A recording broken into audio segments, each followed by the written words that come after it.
The late afternoon sun cast long shadows across the polished marble floor of the Whitmore estate as Marcus Reed adjusted his navy polo shirt one final time. His hands were steady. 20 years of emergency medical work had taught him that, but his heart beat a little faster than usual. This wasn't an ambulance call or a hospital shift. This was something entirely different. "Mr. Reed?" A woman's crisp voice echoed through the grand foyer. Marcus turned to see a tall, silver-haired woman descending the curved staircase. Everything about her screamed old money, from her pressed slacks to the way she held her chin just a little too high. Behind her followed a younger man in an expensive suit, his face wearing the same guarded expression. "I'm Evelyn Whitmore, Claire's mother," the woman said, extending a manicured hand. "And this is my son Daniel."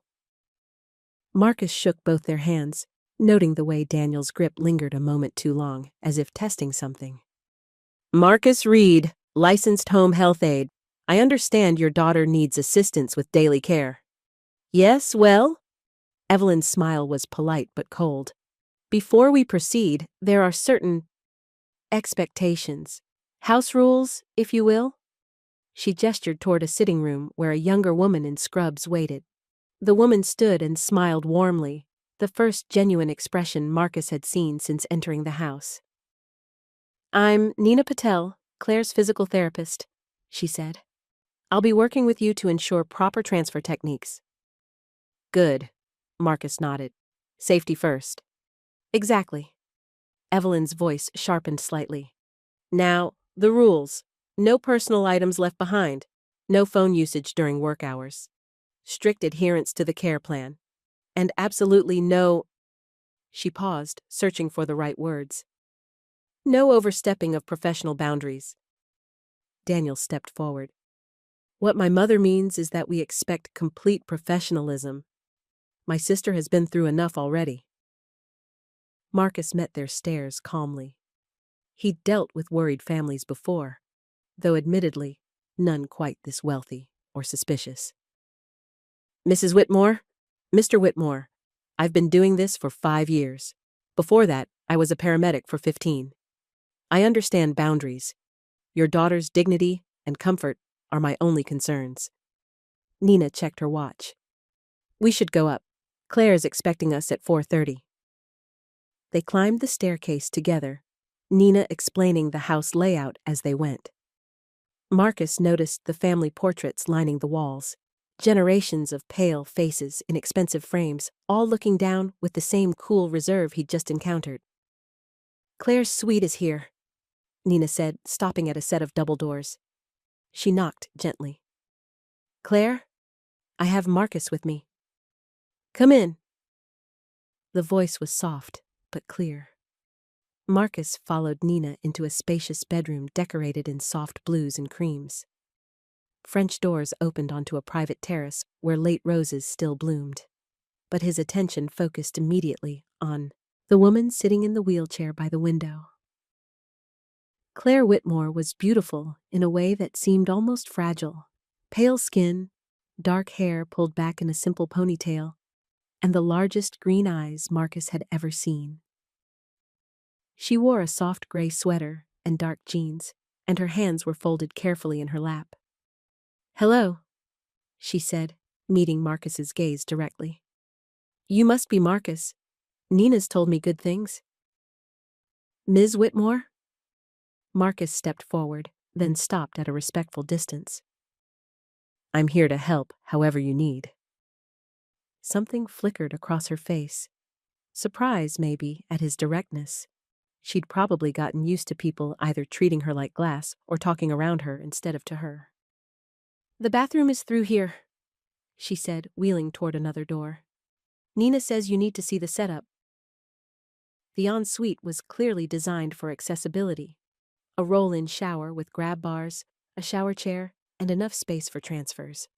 Marcus nodded approvingly. Someone had spent good money making this work. "Nice setup," he said. "Walk me through what you usually do." For the next 15 minutes, Claire and Nina explained the routine. Water temperature, which products she preferred, how the lift system worked for transfers. Marcus listened carefully, asking practical questions. "What about privacy?" he asked. "How do you want to handle that?" Claire blinked, clearly not expecting the question. What do you mean?" "I mean you're in charge here," Marcus said simply. "You tell me what you're comfortable with. What you want me to do, what you want to do yourself. When you want to talk, when you want quiet, this is your time, your space." Her eyes widened slightly. "No one's ever asked me that before." "Well, I'm asking now." Nina smiled. "I think this is going to work well. Claire, why don't you show Marcus how you transfer to the shower chair?" What followed was careful and professional. Marcus watched as Nina demonstrated the proper way to assist, how to position the chair, how to support Claire during transfers without taking over completely. His EMT training kicked in. He could see the muscle weakness in her legs, the way she compensated with her upper body strength, the careful way she moved to avoid skin breakdown. "Your turn," Nina said. Marcus washed his hands thoroughly, then approached the transfer. "Ready?" he asked Claire. "Ready." His movements were smooth and confident. Claire was lighter than he'd expected, but he was careful not to make it seem effortless. That could feel patronizing. The transfer went perfectly. "Good," Nina said. "Claire, how did that feel?" "Fine. Good, actually." Claire looked at Marcus with something like approval. "You don't hover." "No point in it," Marcus said. "You know your body better than I do." They ran through the routine once more. Then Nina gathered her things. "I'll check in tomorrow to see how it goes. Marcus, any questions?" "I think we're good." After Nina left, Marcus and Claire sat in comfortable silence for a moment. The late afternoon light was golden through the terrace doors, and somewhere in the house, a clock chimed 5 o'clock. "Can I ask you something?" Claire said finally. "Go ahead." "Why do you do this kind of work?" Marcus considered the question. He could give her the easy answer. Good pay, steady hours, helping people. But something about her directness made him want to be equally honest. "I have a 7-year-old daughter," he said. "After her mom and I split, I needed work with regular hours. Work that mattered. This matters." "What's your daughter's name?" "Ava." The name brought its usual smile to his face. "She's smart. Too smart sometimes. Loves books." "I love books too." Claire gestured toward the built-in shelves that lined one wall of her bedroom. "What does she like to read?" "Everything. Fantasy, mystery, those graphic novel things. Right now, she's obsessed with this series about a girl detective." "I might have something she'd like." Claire wheeled over to the shelves and pulled out a hardcover book. "This was one of my favorites when I was young." Marcus read the title. "The Secret Garden." Classic choice. The girl in it is difficult, angry, but she learns to trust people, to let them help her grow something beautiful. Claire held the book for a moment, then handed it to him. "Tell Ava it's alone. I'll want to know what she thinks." "That's very kind of you." "It's nothing." But her cheeks had a slight pink flush. "Same time tomorrow?" "Same time tomorrow," Marcus agreed. He left her sitting by the terrace doors, the evening light soft around her. In the hallway, he passed the family portraits again, all those stern faces looking down. He wondered if any of them had ever given away books to strangers' children. Downstairs, Evelyn waited by the front door with his paperwork. "How did it go?" "Fine. Your daughter is very clear about what she needs. That makes my job easier." "I see." Evelyn's tone suggested she wasn't sure that was a good thing. "You'll be back tomorrow at 4:30? "Yes, ma'am." Daniel appeared from somewhere deeper in the house. Any concerns? Things we should know? Marcus met his gaze steadily. Your sister is a grown woman who happens to need some physical assistance. She doesn't need managing. Both siblings stiffened at that, but Marcus had said his piece. He nodded politely and headed for the door. Outside, he sat in his truck for a moment before starting the engine. Through the tall windows of the estate, he could see warm light beginning to glow as evening approached. Somewhere in there, Claire Whitmore was probably getting ready for dinner, maybe choosing a book from her shelves. His phone buzzed with a text from his sister. Ava's having dinner here. Pick up by 8? Marcus smiled and started the truck. Time to go hear about Ava's day, help with homework, maybe read a chapter or two from whatever book currently had her attention. His normal life. His real life. But as he drove through the neighborhood, past the other grand houses with their perfect lawns and security gates, he found himself thinking about green eyes and the way someone could say thank you so softly it felt like a gift. Tomorrow at 4:30, he'd be back. Not because the Whitmores were paying him, though they were. Not because Nina had requested him specifically, though she had. He'd be back because Claire had asked a simple question. Why do you do this work? And seemed to actually care about the answer. That was rarer than it should have been. The next morning arrived gray and drizzly, the kind of October day that made everyone want to stay inside with hot coffee. Marcus pulled up to the Whitmore estate at exactly 4:30, noting that the circular driveway was empty except for his truck. Good. No family audience today. Nina met him at the front door, shaking rain from her umbrella. Perfect timing. Claire's having a better day today. Less pain, more energy. She specifically asked if you were coming back. Did she? Marcus felt something warm settle in his chest. That's good to hear. They climbed the stairs together, Nina chatting about adjustments to Claire's exercise routine. But when they reached the bedroom door, Marcus heard something that made him pause. Laughter, soft but genuine. Nina knocked. Morning, Claire. Ready for round 2? Come in. Claire was by her bookshelf again, but this time she had 3 books balanced in her lap and a 4th in her hands. Her hair was down today, falling in waves around her shoulders, and she wore a blue sweater that made her eyes look like sea glass. I've been thinking about Ava's reading list, she said to Marcus without preamble. Does she like adventure stories? She loves them. Why? Claire held up the books. I have the entire Chronicles of Prydain series. Welsh mythology, brave girls, talking animals. I thought, well, if she likes the first one, she could borrow the others. Marcus stared at the books, then at Claire. You don't even know her. No, but I know you, and anyone who raises a daughter who loves books must be doing something right. Nina cleared her throat gently. Should we start with the morning routine?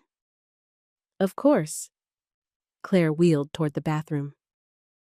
Sorry, I got carried away. But Marcus could see the flush of embarrassment creeping up her neck. Don't apologize. Ava's going to lose her mind over these books. In the best way. The bathroom routine went smoother today. Claire seemed more relaxed, and Marcus had a better feel for her preferences. Water a little warmer than Nina had suggested. Lavender soap instead of the unscented kind. 2 towels instead of 1 because she liked to wrap her hair separately. Small things. But they mattered. How long have you lived here? Marcus asked as he helped her with the transfer back to her wheelchair. My whole life. Well, except for college. Claire towel-dried her hair with practiced efficiency. I went to Vanderbilt, English literature major. Came back afterward to figure out what came next. And then the accident happened? Her hands stilled. Marcus worried he'd pushed too far, too fast, but after a moment, she nodded. Boating accident last spring. I was with She stopped, started again. I was with my fiancé. Engine explosion. I was thrown clear, but I hit the dock on the way down. T12 complete spinal cord injury. I'm sorry. The doctor said I was lucky. It could have been higher up, could have been my arms too. Her voice was matter of fact, but Marcus could hear the effort it took to keep it that way. Everyone kept telling me how lucky I was. That must have been hard to hear. Claire looked at him sharply, as if surprised by his understanding. Yes, it was. They finished the routine in comfortable quiet. Marcus helped Claire transfer to her vanity chair, noting how she automatically reached for a small makeup bag. Yesterday, she'd skipped this step entirely. Special occasion? He asked mildly. No, it feels good to look like myself again. She caught his eye in the mirror. Is that silly? Not even a little bit. She smiled then, the first real smile he'd seen from her. It transformed her entire face, made her look younger and somehow stronger at the same time. There, she said, applying a light coat of lipstick. Human again. You were human before. Maybe, but this version feels more like me. Nina returned just as Claire was wheeling back into the bedroom. How did everything go? Great, Claire said. Marcus remembered exactly how I like my coffee. Marcus blinked. We didn't have coffee. No, but you remembered I mentioned it yesterday. The temperature thing. I like my water hot, so I probably like my coffee hot too. You're observant. Occupational hazard. Good hazard, Nina said approvingly. Claire, how's the pain level today? Better. 3 out of 10 instead of yesterday's 5. Excellent. Any questions for me, Marcus? Actually, yes. Marcus settled into the chair by the window. What would you think about adding some outdoor time to the routine? Fresh air, change of scenery? Nina's eyebrows rose. What did you have in mind? Nothing dramatic. Maybe the terrace for 15 minutes after care is finished? Work up to longer periods outside. I love that idea, Claire said immediately. I haven't been outside in weeks, except for doctor appointments. It's good for healing, Marcus added, mentally and physically. Nina nodded slowly. As long as the weather's decent and Claire's comfortable with it, start small. I'm comfortable with it, Claire said firmly. I'm comfortable with all of this. After Nina left, Marcus and Claire did venture onto the terrace. The rain had stopped, leaving the air clean and sharp. Claire closed her eyes and breathed deeply. I forgot how good this feels, she said. Just sitting outside, no agenda. Your garden's beautiful. My mother's garden. I used to help her when I was little, but... Claire gestured vaguely at her legs. Not exactly possible now. Says who? She stared at him. I'm in a wheelchair, Marcus. So, plenty of people garden from wheelchairs. Raised beds, container plants, adaptive tools. Your mom could probably use the help. You think my mother would want my help with anything right now? The bitterness in her voice was like a physical blow. Marcus studied her profile as she looked out over the precisely manicured lawn and flower beds. Why wouldn't she? Because I'm her broken daughter now, the one who couldn't even keep her fiancé from leaving when things got difficult. Claire's hands clenched in her lap. She'd rather hire people to take care of me than admit I might still be capable of taking care of other things. Marcus was quiet for a long moment. Then, your fiancé left after the accident? 2 weeks into rehab. Said he couldn't handle the new reality. Claire's laugh was sharp. Can't say I blame him. I couldn't handle it either for a while. But you can handle it now? Some days. Today's a good day. What makes the difference? Claire considered this seriously. Control, I think. When I feel like I have choices, like I'm still me, it's easier. When people make decisions for me or talk around me like I'm not here? She shrugged. Harder days. Makes sense. Does it? Everyone else seems to think I should just be grateful for the help. You can be grateful and still want to maintain your dignity, Marcus said. They're not mutually exclusive. Claire turned to look at him fully for the first time since they'd come outside. You really believe that? I know it. I've seen what happens when people lose their sense of agency. It's not pretty, and it doesn't help anyone heal. Is that why you ask me so many questions? What I want, how I want things done. Partly, but mostly because it's your body and your life. You should get to call the shots. They sat in comfortable silence as the afternoon light shifted through the trees. Somewhere in the distance, Marcus could hear the sound of a lawnmower, life continuing its normal rhythms. Marcus? Claire's voice was soft. Yeah? Thank you for treating me like a person instead of a problem to solve. Thank you for letting me. Would you mind if I asked about Ava sometimes? I don't have many people to talk to these days, and I like hearing about her. I don't mind at all. Fair warning, though. I'm probably boring when it comes to talking about my kid. I think everything she does is amazing. Claire laughed, and the sound was like sunshine breaking through clouds. I think that's exactly what good fathers are supposed to do. That evening, Marcus picked up Ava from his sister's house and found her curled up in the corner with a book, as usual. How was your day, baby girl? Good. Aunt Lisa made grilled cheese for lunch. How was yours? Good, too. I met a nice lady who loves books as much as you do. Ava's interest perked up immediately. What kind of books? All kinds. She even has some she thinks you might like. Marcus pulled The Secret Garden from his bag. She asked me to loan this to you. Said to tell her what you think when you're done. Ava took the book carefully, running her fingers over the cover. She just gave this to me, a stranger? Sometimes strangers can become friends. Is she your friend? Marcus paused, considering. I think she might be becoming one, yeah. Cool. Ava opened the book to the first page. Marcus? Yeah? Is she the lady you're helping? The one who needs a caregiver? How did you? Never mind. Yes, that's her. Good. She has good taste in books. That means she's probably nice. Marcus smiled, ruffling his daughter's hair. That's some solid logic right there. I get it from you. I love you, kid. Love you too. Can we read a chapter before bed? Absolutely.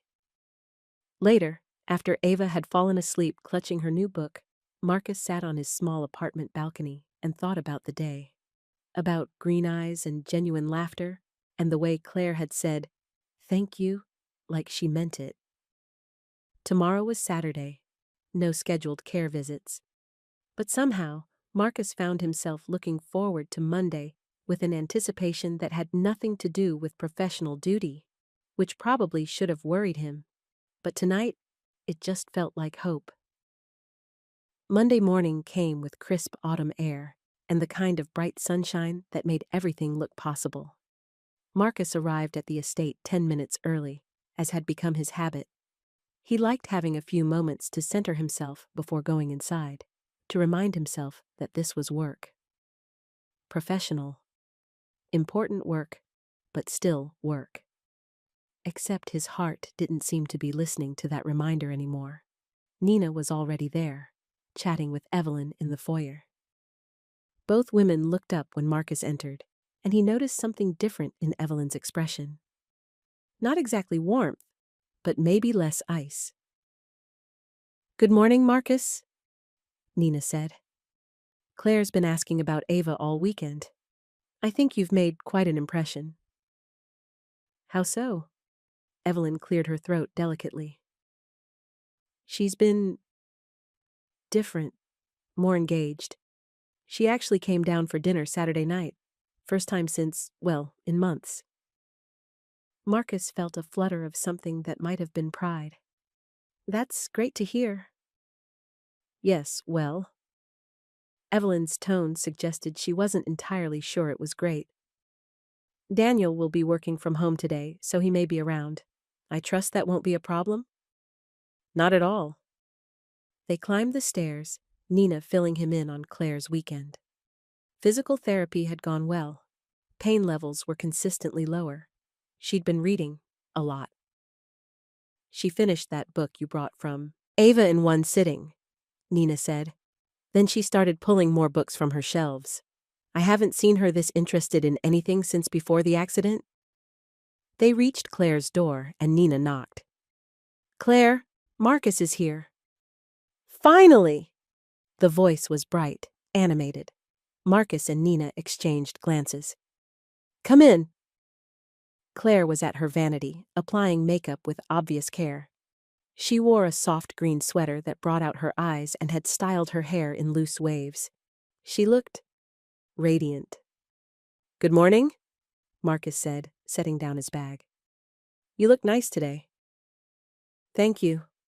Her smile was genuine and slightly shy. I wanted to look presentable for our terrace time. Our terrace time? Well, if you don't mind, I was hoping we could spend more time outside today. Maybe have tea? She gestured toward a small service cart by the window. I had the kitchen prepare everything. Marcus looked at the cart, proper china teacups, small sandwiches, even tiny cakes. You went to a lot of trouble. It wasn't trouble.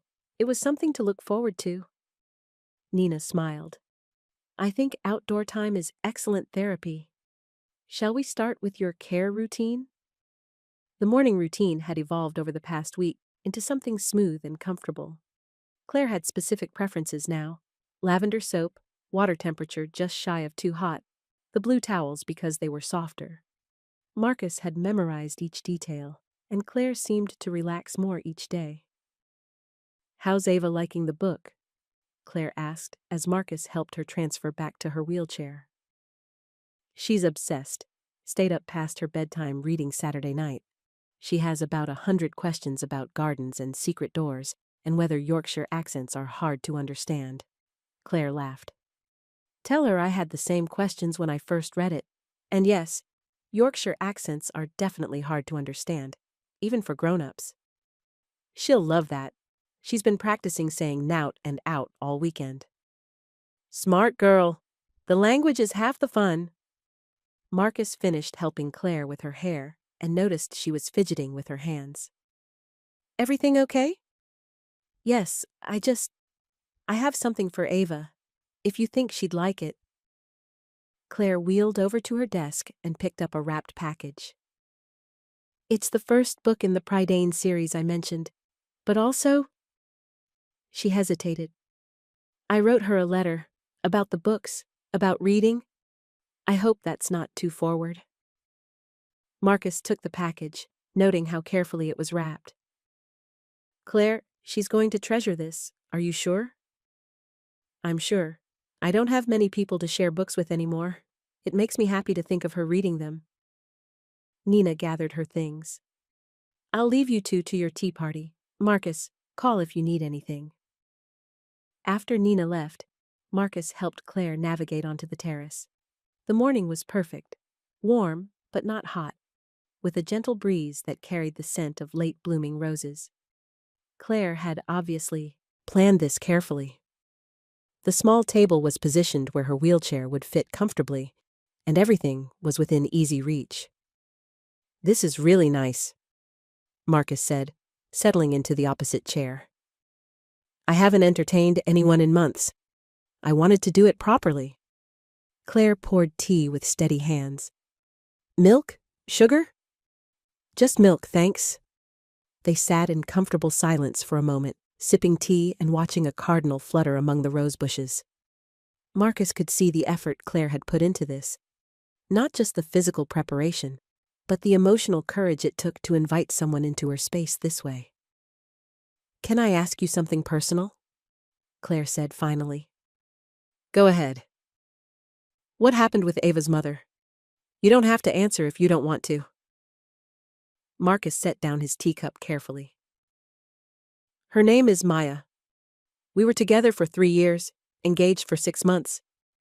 She wanted things I couldn't give her. What kind of things? Adventure, I guess. Spontaneity. She wanted to travel, to move to different cities, to keep life exciting. And I wanted stability for Ava.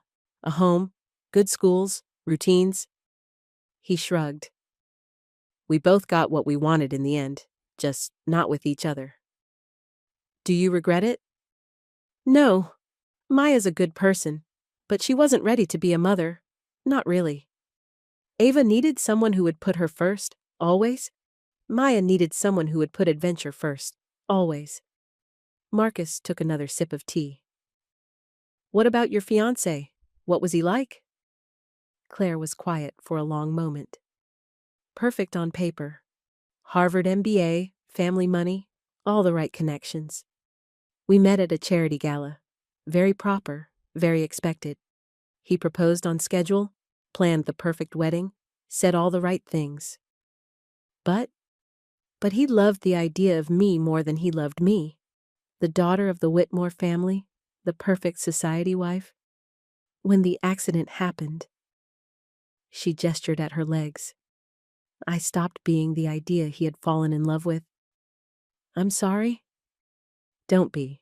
It hurt at the time, but looking back, I think we both dodged a bullet. He would have always wanted me to be someone I'm not, and I would have always felt like I was failing him. Marcus studied her face. And what do you want now? Honestly, I want to matter again. I want to have a purpose beyond being taken care of. I want to contribute something to the world. Claire's voice grew stronger as she spoke. I want to feel useful. You are useful. You're giving Ava something precious. Someone who believes reading matters, who takes time to pick out books just for her. That's huge. Claire blushed slightly. It's nothing. It's not nothing, trust me. They were interrupted by the sound of footsteps on the terrace. Daniel appeared, dressed in a suit despite working from home, looking slightly uncomfortable. Sorry to interrupt, he said. I was just checking to see how everything was going. Fine, Claire said coolly. We're having tea. Daniel's gaze took in the carefully set table, the obvious effort Claire had made. I see that. Very nice. Marcus stood and extended his hand. Good to see you again, Mr. Whitmore. Daniel shook his hand, but Marcus could feel the assessment in his grip. Please, call me Daniel. I understand you've been working with Claire for a week now? That's right. And how are you finding the arrangement? There was something in Daniel's tone that made Marcus's guard go up. It's going well. Your sister is an excellent patient. I'm not a patient, Claire said sharply. I'm a client. Both men looked at her, and Marcus saw the flash of steel in her green eyes. You're right, Marcus said. I apologize. Claire is an excellent client. Daniel cleared his throat. Well, I'll leave you to your tea. Claire, we should talk later about the new security system. What new security system? Just some upgrades, for safety. Daniel was already backing away. We'll discuss it later. After he left, Claire sat rigid in her chair, hands clenched in her lap. Security system? Marcus asked gently. He wants to install cameras in my suite, for my protection, he says. Claire's voice was bitter. But really, it's because he doesn't trust you, because he doesn't trust me to make good decisions. Marcus felt a chill that had nothing to do with the autumn air. Are you in trouble because of me? No, maybe. I don't know. Claire looked at him with something like desperation. My family thinks I'm not capable of making good choices anymore. The accident, the failed engagement, now accepting help from... She stopped. From a black man? From anyone. But yes, That's part of it. Claire's honesty was brutal and appreciated. They think I'm vulnerable, that people will take advantage of me. They can't understand that you might actually be helping me because you're good at your job, not because you have some ulterior motive.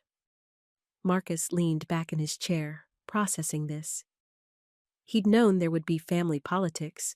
There always were in situations like this. But cameras in Claire's bedroom? That crossed several lines. What do you want to do? He asked. I don't know. If I fight them, they'll make things difficult for you. Maybe impossible. But if I don't, Claire's voice trailed off. If you don't, you lose the little bit of independence you've built back up. Exactly. Marcus was quiet for a moment, thinking. Then, what if we make this easier for them to accept? How? What if we formalize the boundaries? Written protocols, specific duties, regular check-ins with Nina? Make everything professional and documented so they can't question what's happening here. Claire's eyes lit up. You think that would work? It might, and it protects both of us. Clear expectations, clear boundaries. Marcus hesitated, then plunged ahead. Because I need to be honest with you about something. What? This job is becoming important to me, not just professionally. I look forward to coming here, to our conversations, to seeing you get stronger every day. And that's... He struggled for the right words. That's not necessarily appropriate. Claire stared at him. Are you saying you have feelings for me? I'm saying I care about what happens to you beyond just doing my job well. And if your family is already suspicious, I need to be extra careful to keep things professional.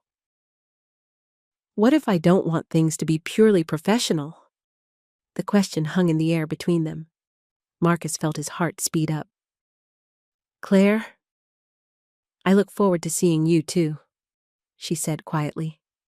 These past weeks, you've made me feel normal again. Useful, like I matter. And I care about you too. About Ava, about your life. Marcus reached across the table and covered her hand with his.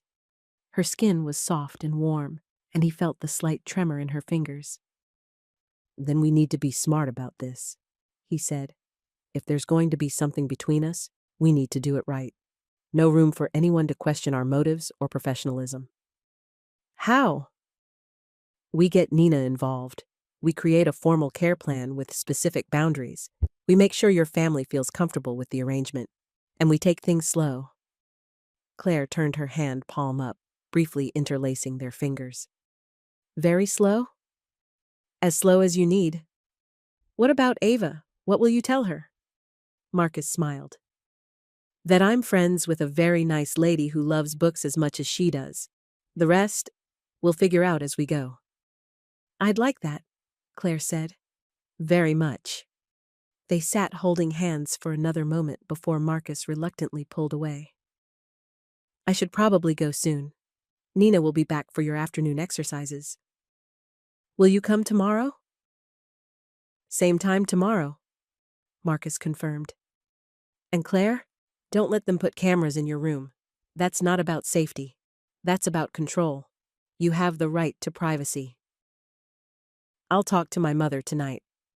Good. And if you need backup, someone else saying you have the right to make your own choices about your care, Nina will support you.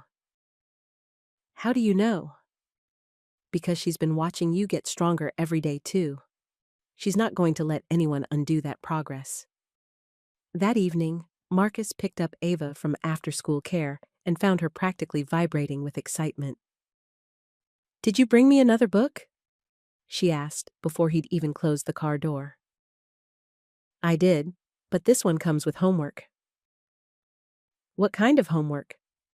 Marcus handed her Claire's carefully wrapped package. The lady I told you about wrote you a letter. She wants to know what you think about the books.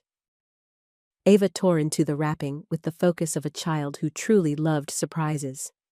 Inside was the Book of Three and a cream-colored envelope addressed to her in elegant handwriting. She wrote me a real letter? Like, with a pen? Apparently so. Ava opened the envelope carefully and read silently for a moment. Then she looked up at Marcus with shining eyes. She says she thinks I'm going to love these books because they're about a girl who thinks she's ordinary, but turns out to be brave and important. And she says the boy in the story reminds her of you because he takes care of people even when it's scary or hard. Marcus felt his throat tighten unexpectedly. That's very nice of her to say. She says if I have questions about the books, I should write them down, and you can bring them to her. She says good books are meant to be talked about. Ava clutched the letter to her chest.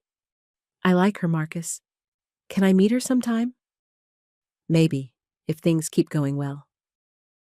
What do you mean, if things keep going well? Marcus considered how much to explain to a 7-year-old. Her family is a little worried about her having new friends. They want to make sure she's safe and making good choices. But you are a good choice. You're the best choice. Thanks, baby girl.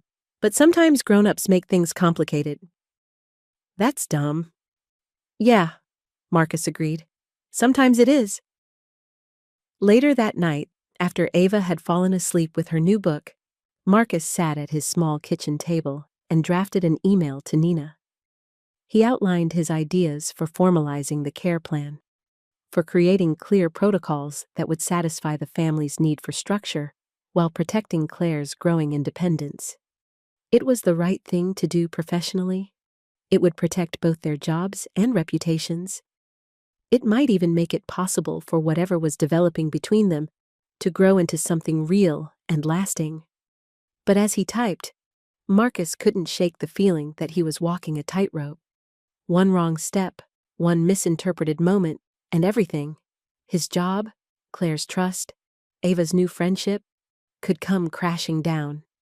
His phone buzzed with a text from an unknown number. For a moment, his heart stopped, worried it might be Maya with some new custody concern. But the message that appeared made him smile. Thank you for today. The tea, the honesty, everything. I feel hopeful for the first time in months. Claire. Marcus stared at the message for a long time before responding. Thank you for the tea and for trusting me with your honesty. Tomorrow is going to be a good day. I hope all your days are good days from now on. One day at a time, he typed back. But I'm optimistic. He hit send and realized he meant it. Despite the complications, despite the family politics, despite all the ways this situation could go wrong, he was optimistic. For the first time in years, Marcus Reed was falling in love, and despite everything, that felt like exactly the right thing to do. 2 weeks later, Marcus arrived at the estate to find Daniel's car in the driveway alongside an unfamiliar silver sedan. His stomach tightened. In his experience, unexpected cars meant unexpected problems. Nina met him at the door, her usual smile strained. We need to talk before you go up. What's wrong? Daniel brought someone from the home care agency. They want to discuss protocol adjustments. Nina's air quotes made her feelings clear. Claire's been asking for you for an hour. Marcus followed Nina to the sitting room where Daniel waited with a woman in a crisp business suit. She stood when they entered, extending a manicured hand. Mr. Reed, I'm Patricia Wells from Premier Home Care Services. I understand you've been providing excellent care for Ms. Whitmore. Yes, ma'am. Excellent. We'd like to discuss some adjustments to the care plan. Nothing dramatic, just some additional oversight measures to ensure everyone's comfort and safety. Marcus glanced at Nina, who rolled her eyes slightly. What kind of measures? Well, Patricia consulted her tablet. Daily written reports, weekly supervisor visits, and perhaps most importantly, a female aide present during all personal care activities. The words hit Marcus like a punch to the gut. A female aide? For propriety, Daniel said quickly. It's nothing personal, Marcus. You've done excellent work, but given the intimate nature of the care Claire requires, we think it would be more appropriate to have a female aide handle certain aspects. I see. Marcus kept his voice level, professional. And Claire agrees with this? Patricia and Daniel exchanged glances. Ms. Whitmore can be somewhat resistant to changes. We hoped you might help explain the benefits. You want me to convince her to accept changes that would essentially demote me? Not demote, Patricia said smoothly. Modify your role. You could still provide companionship, transportation, light assistance, just not the more intimate aspects of care. Nina crossed her arms. Has anyone actually asked Claire what she wants? Of course, Daniel said, but his tone suggested otherwise. This is for her own good, and frankly, it protects Marcus as well. Removes any possibility of misunderstanding. Marcus understood perfectly. This was about the growing closeness between him and Claire, about the way she lit up when he arrived, about the careful boundaries they'd been building together. Someone had noticed, and someone was concerned. I'd like to talk to Claire about this myself, Marcus said. Naturally, but we hope you'll encourage her to see the wisdom in these adjustments.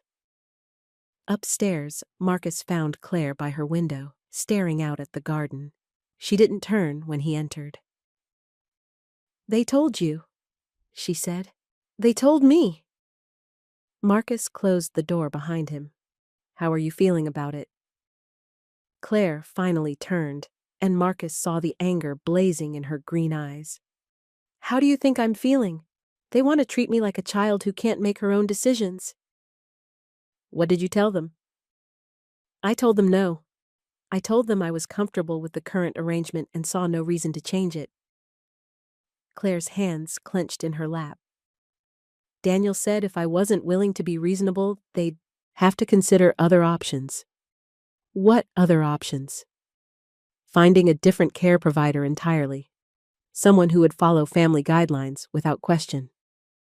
Marcus sat down across from her, his mind racing. Claire, maybe... Don't.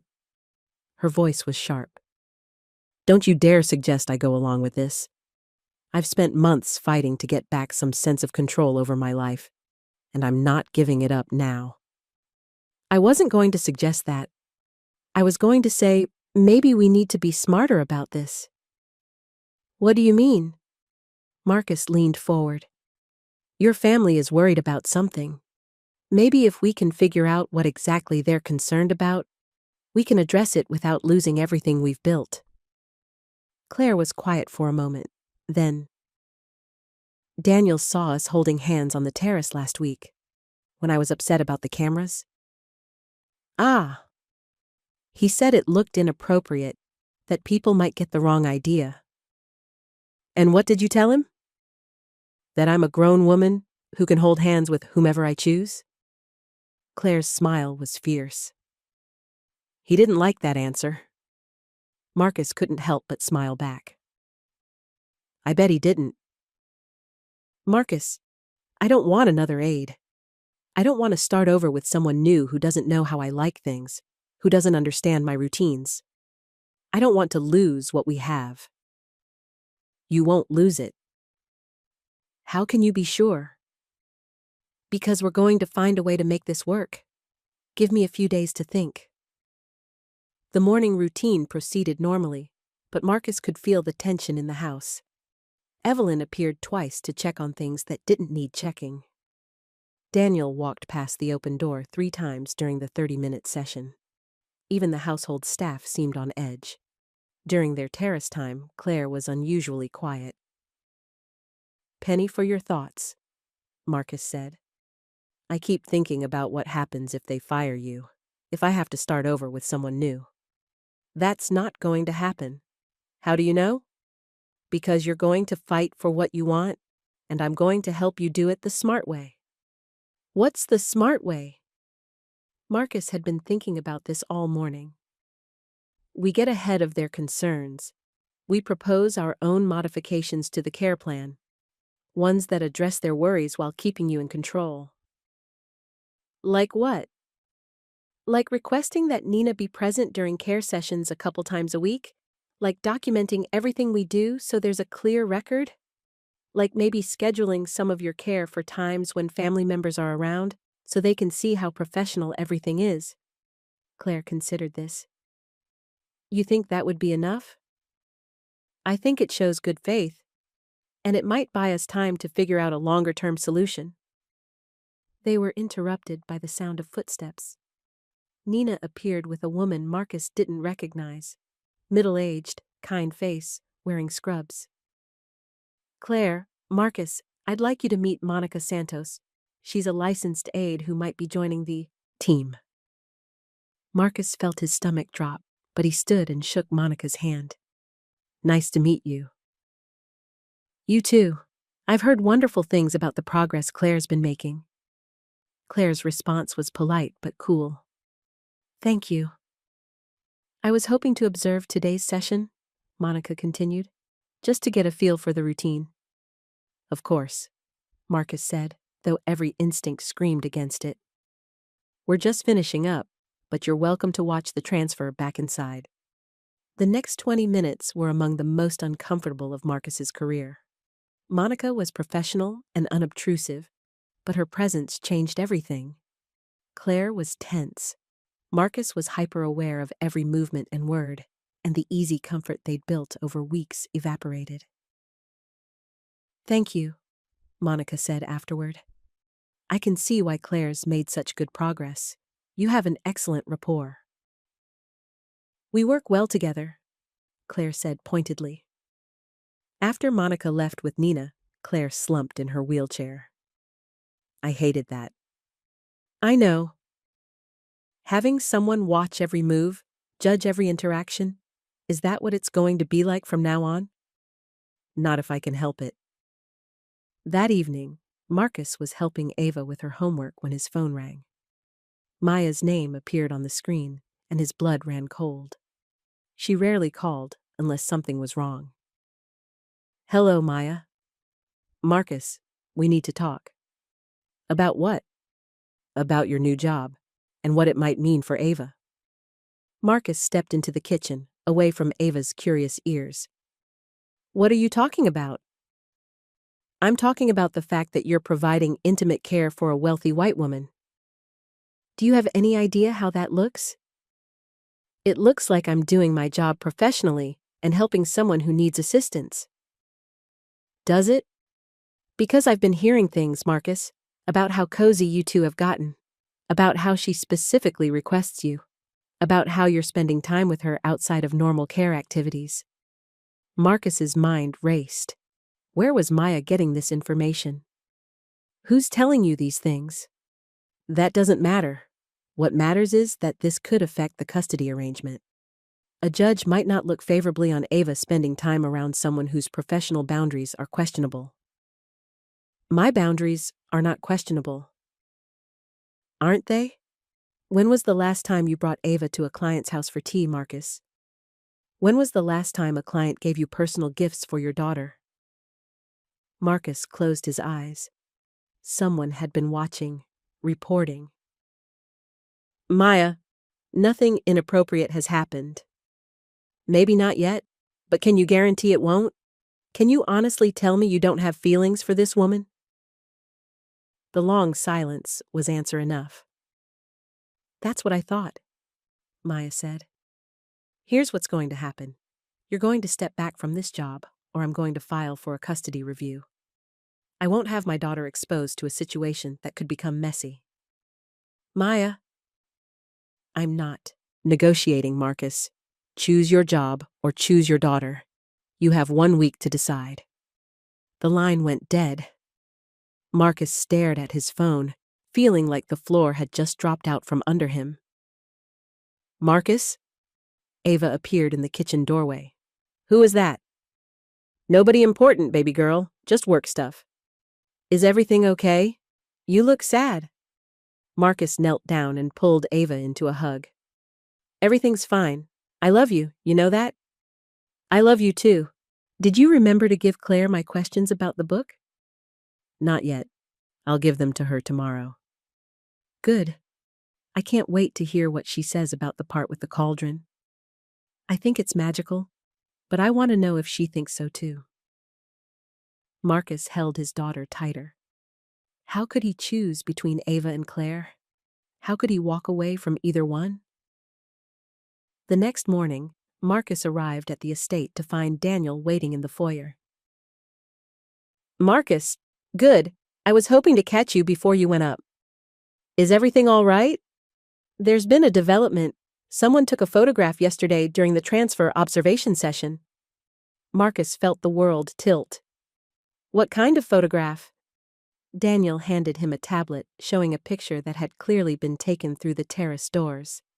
It showed Marcus and Claire during a transfer, his hands supporting her as she moved from wheelchair to chair. Taken out of context, without understanding the medical necessity, it could look like an intimate embrace. Where did this come from? A staff member. They've been documenting things. For Claire's safety, you understand? Marcus understood perfectly. Someone had been building a case against him. The problem is, Daniel continued, this photograph has already been shared. Maya Lewis contacted us yesterday. She has a copy. Marcus's knees nearly buckled. You gave this to Maya? We didn't give it to anyone, but somehow she obtained it, and she's threatening to use it in a custody proceeding unless you step back from Claire's care. The room spun. Marcus gripped the back of a chair to steady himself. You set this up. We protected our family, just as you need to protect yours. Upstairs, Claire was waiting by the window, but she wasn't looking at the garden. She was holding her phone, and there were tears on her cheeks. They told you, Marcus said. Maya called me directly. She said if I really cared about you and Ava, I'd end this before it destroyed your family. Marcus sat down heavily. Claire, she's right, isn't she? I'm being selfish. I'm so desperate for companionship, for someone who treats me like a whole person, that I'm willing to risk your relationship with your daughter. That's not true, isn't it? Claire turned to face him, and Marcus saw the pain in her eyes. I've been telling myself this was about my independence, my right to choose my own care. But really, I just didn't want to lose you. And I didn't want to lose you either. That doesn't make us selfish, Claire. That makes us human. It makes us stupid. Claire wiped her eyes with the back of her hand. Your daughter needs you. She needs stability, security. She doesn't need her father's life complicated by a relationship that started inappropriately and might cost him custody. It didn't start inappropriately, didn't it? Be honest, Marcus.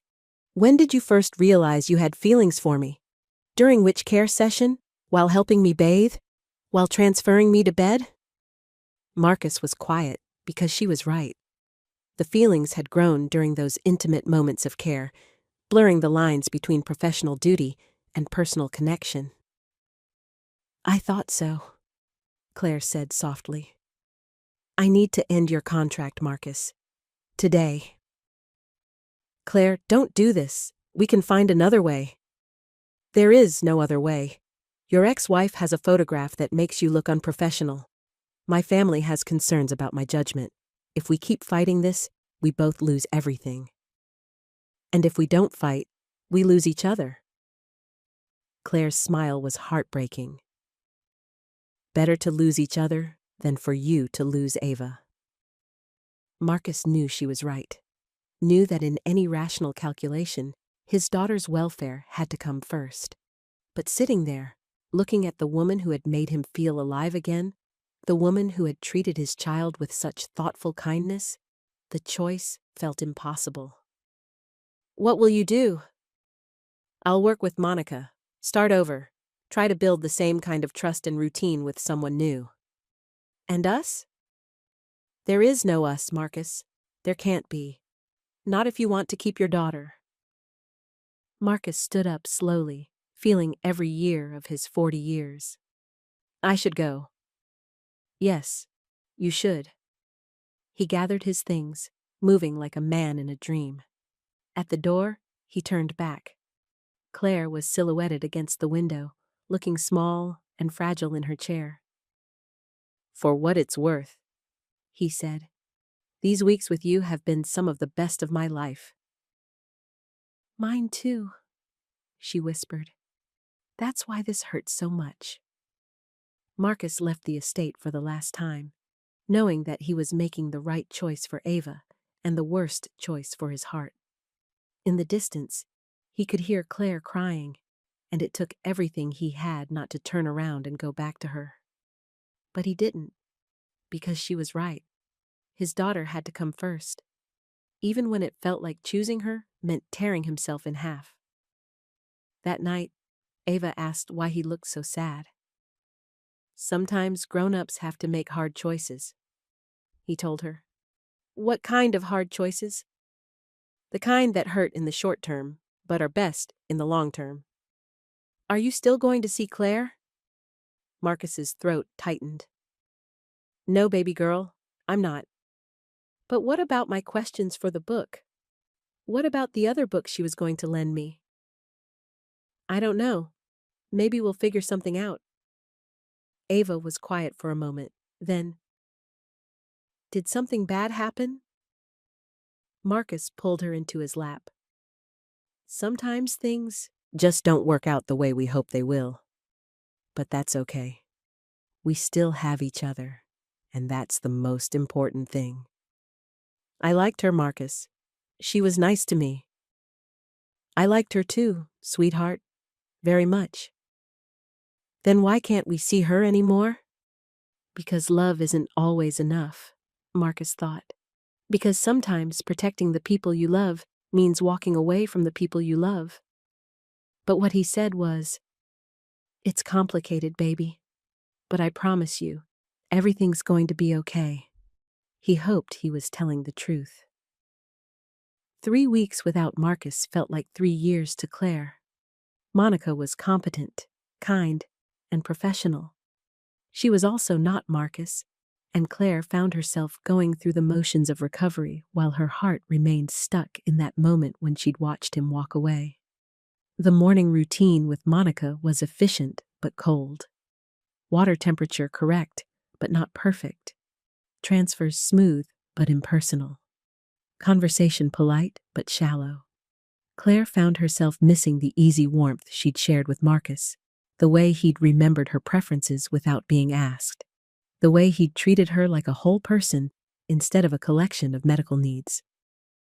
How are you feeling today, Claire? Monica asked as she prepared the shower. Fine, Claire lied, as she had every morning for 3 weeks. Pain level? 3. It was actually closer to a 6, but what was the point of complaining? Good. Ready for your transfer? Claire nodded, going through the motions. Monica's technique was textbook perfect, but Claire found herself remembering Marcus's gentle confidence, the way he'd always asked if she was ready, the way his hands had been steady and sure, without ever making her feel helpless.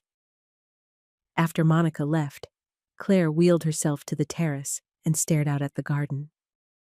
The late October flowers were fading now, roses giving way to the stark beauty of approaching winter. Like her, they were going dormant, waiting for something that might never come. Her phone buzzed with a text from Nina. Progress check at 2 p.m. How are you really doing? Claire stared at the message for a long time before responding. I'm managing. That's not what I asked. I know. See you at 2. Nina arrived early, carrying her usual clipboard and wearing an unusually serious expression. She observed the afternoon routine with Monica, took notes, and asked all the standard questions. But after Monica left, she pulled a chair close to Claire's wheelchair and sat down with the air of someone preparing for a difficult conversation. Your progress has stalled, she said without preamble. Claire wasn't surprised. I'm still doing the exercises. Barely. Your range of motion hasn't improved in 3 weeks. Your pain levels are higher. You've stopped using the vanity regularly, stopped styling your hair, stopped taking care of yourself beyond the basics. I'm fine. No, you're not. You're depressed, and you're getting worse, not better. Claire's carefully maintained composure cracked slightly. What do you want me to say, Nina? That I miss him? That the last 3 weeks have been the longest of my life? That I wake up every morning hoping to hear his voice and remember he's not coming back? Actually, yes. I want you to say exactly that. Why? Nina leaned forward. Because isolation isn't independence, Claire. Accepting help isn't weakness. And pushing away the people who care about you isn't protecting them. It's punishing yourself. I didn't push him away. I made a practical decision. You made a scared decision. And now you're both miserable because of it. Claire felt tears threatening. His daughter needs him. His ex-wife was going to take Ava away if he stayed involved with me? Says who? Says Maya. Says my family. Says everyone who thinks they know what's best for us. Nina was quiet for a moment. What do you think is best for you? It doesn't matter what I think. I'm not the only person involved here. But you are the person most affected by this decision. You're the one who lost the aide who understood your needs, who made you feel capable and valued. You're the one sitting alone on this terrace every day, withdrawing from the world. Claire's tears finally spilled over. What was I supposed to do? Let him lose his daughter because of me? You were supposed to fight for what you wanted. Both of you were. And if we'd lost? Then at least you would have lost together, knowing you tried. Nina handed Claire a tissue. But you might not have lost. In fact, I think you would have won. How can you possibly know that? Because I've been doing some investigating of my own. About that photograph, about Maya's threats, about your family's concerns. Claire looked up sharply. What kind of investigating? The kind where I ask direct questions and demand honest answers. Nina pulled out her phone and scrolled through her notes. That photograph? It was taken by a staff member who was specifically asked to document anything that looked inappropriate. By Daniel? I know that. But did you know that the staff member felt uncomfortable about it? That they only did it because they were told it was for your safety? That they're willing to testify that Marcus never did anything unprofessional? Claire blinked. They would do that? They would. In fact, they're horrified that their surveillance was used to destroy something that was clearly helping you heal. What about Maya? Her custody threats? Maya's case is weak. Marcus has been the primary caregiver for Ava for years. His work record is spotless, his home is stable, and Ava is thriving. One photograph of him doing his job, even if it were actually inappropriate, which it wasn't, wouldn't be enough to change custody. But she seemed so sure. She was bluffing, hoping Marcus would back down rather than risk a fight. Nina leaned back in her chair. The question is, what are you going to do now that you know the truth? Claire felt something that had been frozen inside her chest begin to thaw. I don't know. It's been 3 weeks. Maybe he's moved on. Maybe he's decided it's better this way. There's only one way to find out. That evening, Claire called a family meeting. Evelyn and Daniel gathered in the library, both looking wary at Claire's sudden assertiveness. I want to discuss the care arrangement, Claire began. What about it? Daniel asked. Monica seems to be working out well. She is. She's competent and professional, but she's not the right fit for me. Evelyn frowned. What do you mean? I mean my progress has stalled. My recovery has plateaued. I'm not getting better. I'm getting worse. That's not necessarily related to your caregiver. Yes, it is. Claire's voice was firm. It's directly related. Marcus understood my needs in a way that Monica doesn't. He motivated me to push myself, to work harder, to believe I could improve. With him, I was getting stronger every day. Without him, I'm just marking time. Daniel shifted uncomfortably. Claire, we've discussed this.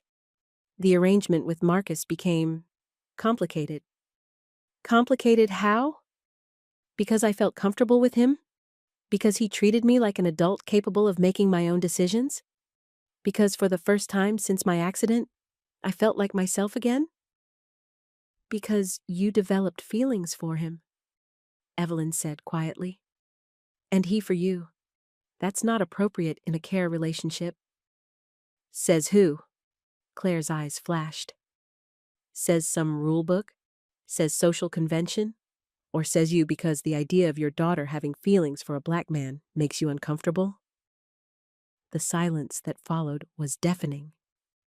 That's not, Daniel started. Isn't it? Be honest, Daniel. If Marcus were a white man with the same qualifications, the same track record, the same gentle competence, would you have had him surveilled? Would you have had pictures taken? Would you have threatened his livelihood? Daniel's face flushed, but he didn't answer. I thought so. Claire turned to her mother. Mom, you've spent my whole life telling me to be strong, to stand up for myself, to not let anyone push me around. Well, that's what I'm doing now. I'm telling you that Marcus Reed is the caregiver I want. He's the one who helps me feel capable and valued. And if his race makes you uncomfortable, that's your problem to work through, not mine. Evelyn was quiet for a long moment. It's not about race, Claire. It's about propriety, about protecting you from gossip and judgment. Whose judgment? Whose gossip? From people who matter? Or from people whose opinions I shouldn't care about anyway? From people who could make things difficult for you, for both of you. More difficult than being alone and miserable? More difficult than watching my recovery stall because I'm too afraid to fight for what I need? Claire leaned forward. I'm 28 years old. I survived a traumatic accident, learned to navigate the world from a wheelchair, and rebuilt my strength and independence from nothing. I think I can handle some gossip. Daniel cleared his throat. Even if we agreed to this, and I'm not saying we do, there's still the custody issue. Maya Lewis made it clear she'd take legal action if Marcus continued working here. Maya Lewis was bluffing. I had Nina investigate. Her threats were empty. She has no grounds for changing the custody arrangement based on Marcus doing his job professionally. How can you be sure? Because I did what we should have done in the first place. I got legal advice. Real legal advice. From a family law attorney, not from fear and assumptions. Claire pulled out a folder she'd prepared. Marcus Reed has an exemplary work record. He's been Ava's primary caregiver for years. His home is stable, his income is steady, and his daughter is thriving. One photograph of him performing routine medical care, which is what it actually shows, despite how it was characterized, is not grounds for changing custody. Maya knows this.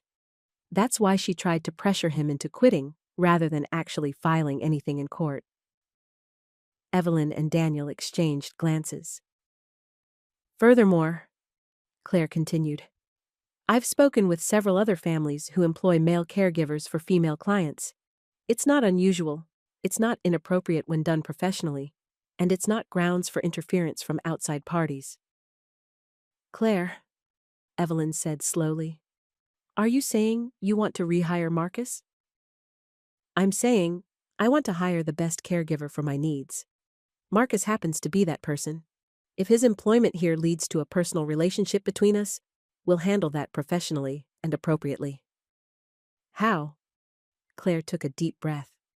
By being transparent, by setting clear boundaries, by having Nina involved in creating protocols that satisfy everyone's concerns, and by accepting that I'm an adult who has the right to make my own choices about both my care and my personal life. Daniel rubbed his temples. This could still be complicated. Life is complicated, Daniel, but that doesn't mean we should make decisions based on fear. The room was quiet for several minutes. Finally, Evelyn spoke. What exactly are you proposing? I'm proposing that we rehire Marcus with a modified care plan. Nina will be present for personal care activities twice a week. All sessions will be documented. Marcus will also serve as a companion and driver, helping me regain independence outside the house. And if a personal relationship develops between us, it will be handled with the same honesty and integrity that we bring to everything else. And if Maya objects? Then she can object, but she can't dictate my medical care or my personal choices based on empty threats. Evelyn looked at her daughter for a long moment, and Claire saw something shift in her mother's expression. Recognition, maybe? Respect. You've really thought this through. I've had 3 miserable weeks to think it through. And you're sure this is what you want? I'm sure that I want to get better. I'm sure that I want to regain my independence.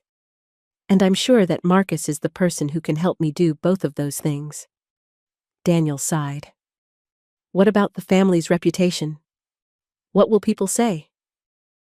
They'll say that Claire Whitmore knows her own mind and isn't afraid to fight for what she needs. Claire's smile was fierce. I can live with that, can you? The next morning, Claire waited by her window with an anticipation she hadn't felt in weeks. Nina had called Marcus the night before. The conversation had been brief. Marcus listened to the proposal, asked a few questions, and agreed to meet to discuss terms. He was coming back. At exactly 4:30, Claire heard the familiar sound of his truck in the driveway.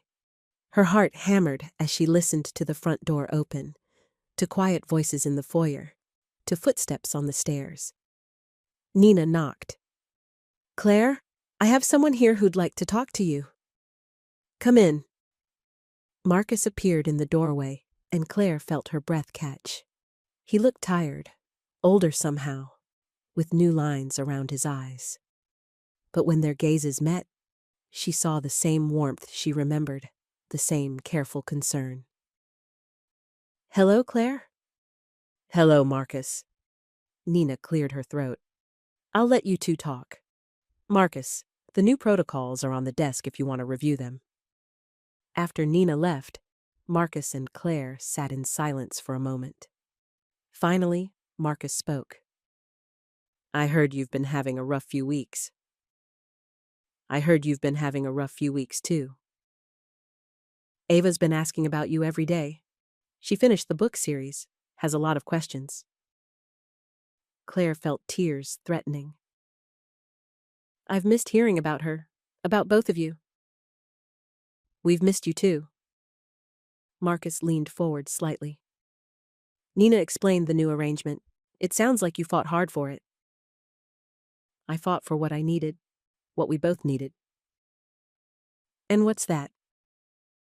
A chance to do this right, professional care with clear boundaries. And maybe something more, if we both want it.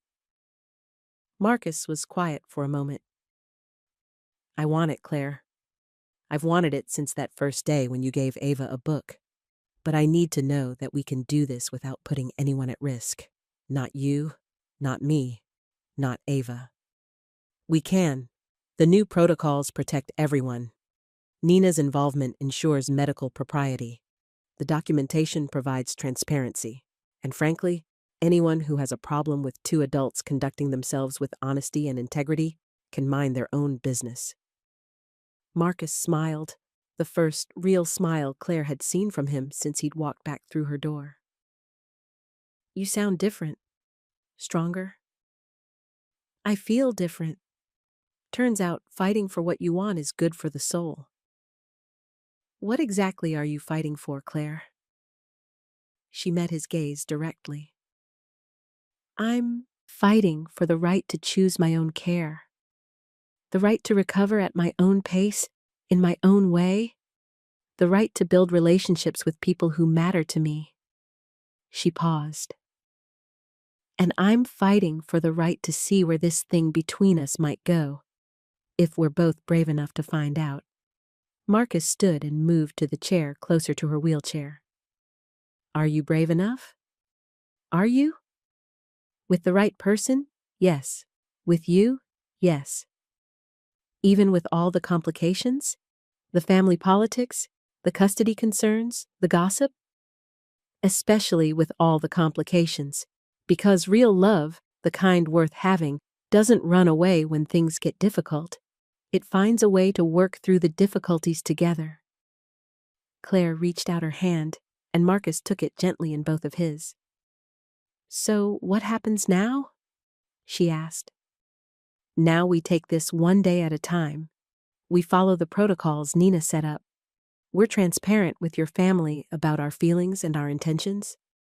We put Ava first, always. And we see if we can build something real and lasting together.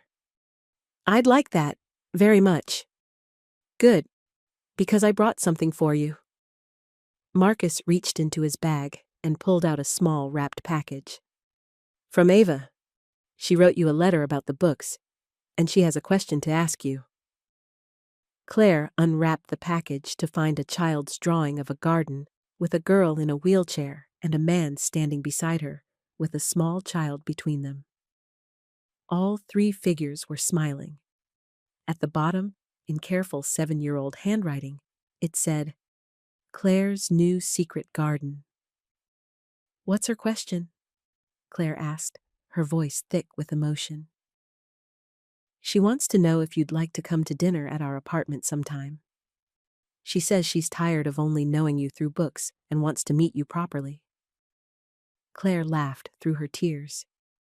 Tell her yes. Absolutely yes. I will. She's going to be over the moon. Marcus?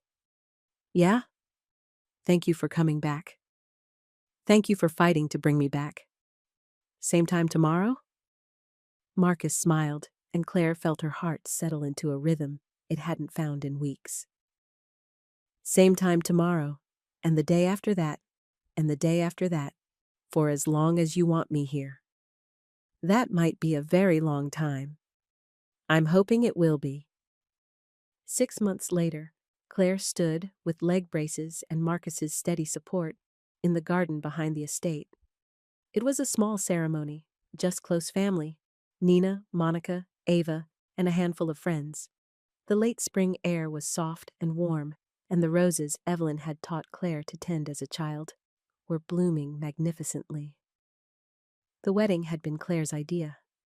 Nothing grand or traditional, just a simple ceremony in the place where she'd first learned that love could grow, even in the most unlikely soil. Ready? Marcus asked softly. Ready? Claire confirmed. They'd written their own vows, focusing on the things that mattered most: honesty, respect, partnership, and the promise to face whatever came next together. Marcus, Claire said, her voice carrying clearly in the evening air. You taught me that accepting help isn't weakness, it's courage. You showed me that love doesn't diminish independence, it makes it possible. You proved that sometimes the best thing you can do for someone is simply treat them like the whole person they've always been. Marcus's eyes were bright with unshed tears.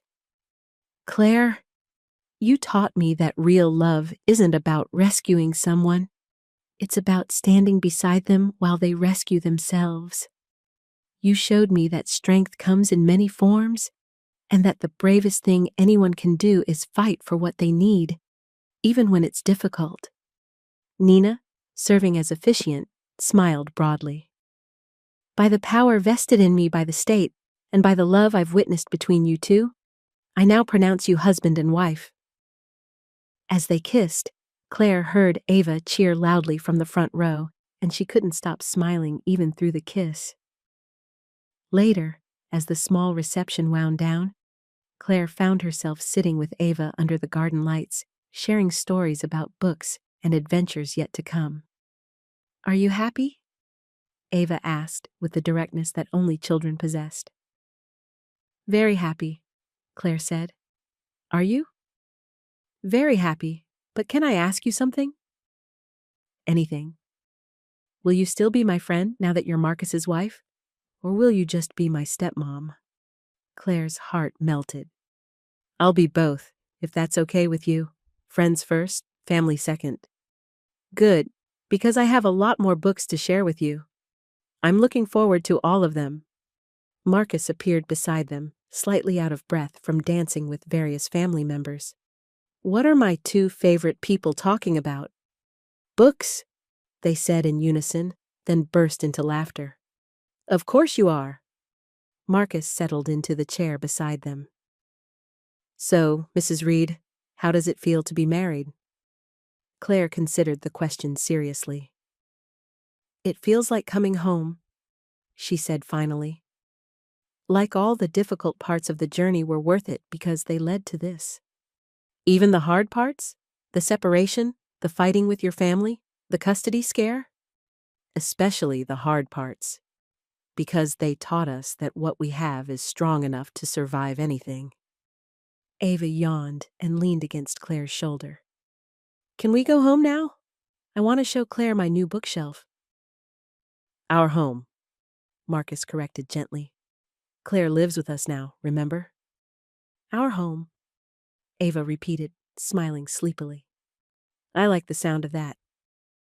As they made their way inside, Marcus pushing Claire's wheelchair while Ava walked beside them, chattering about bedroom arrangements and breakfast plans, Claire felt a deep sense of contentment settle over her.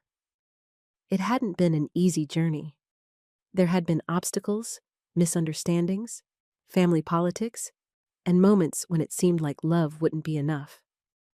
But they'd fought through all of it together, choosing trust over fear, honesty over convenience, and love over the opinions of people who didn't matter. Now, as they headed toward their shared future, a future that would undoubtedly have its own challenges and joys, Claire knew that whatever came next, they would face it the same way they'd faced everything else, together with courage, honesty, and the kind of love that makes everything possible. And in the end, that was all any family needed.